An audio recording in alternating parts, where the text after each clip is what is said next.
The Diary of a Certified Psychopath. Off the crank. The less spoken about the statistical specifics of this scandalously unstructured coastal roll, the better. At least for any certified sufferholics, fresh from an imperial double century, accompanied by 6 back-to-back episodes of the Trainer Road podcast.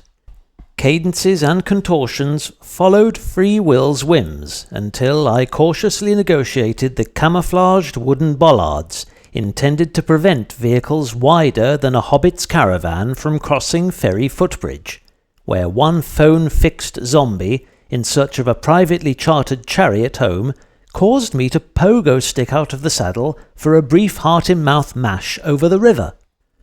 Hunkered down thereafter into still stern easterly resistance as I departed Shoreham's deserted high street,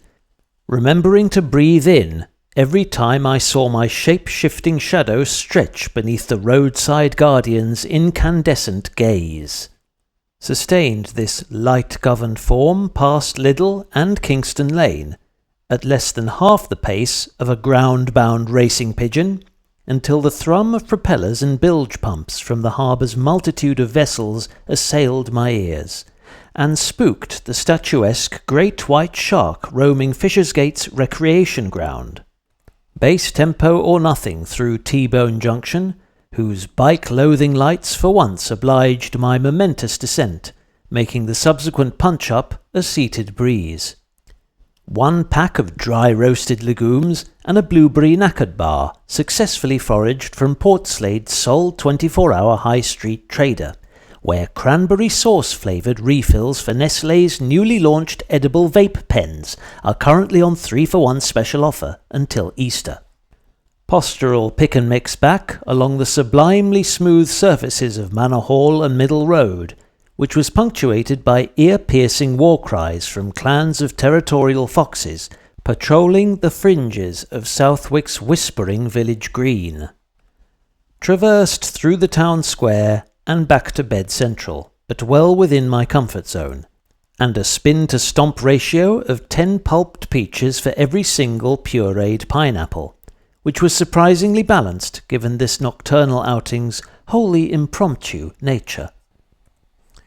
And by stellar light of the very next day, shortly after another comprehensive consignment of collapsible cardboard had been carted away in a big blue lorry, having passed all requisite rigidity tests, I was peddling misshapen pecan nuts down Park Avenue when I glanced upwards to observe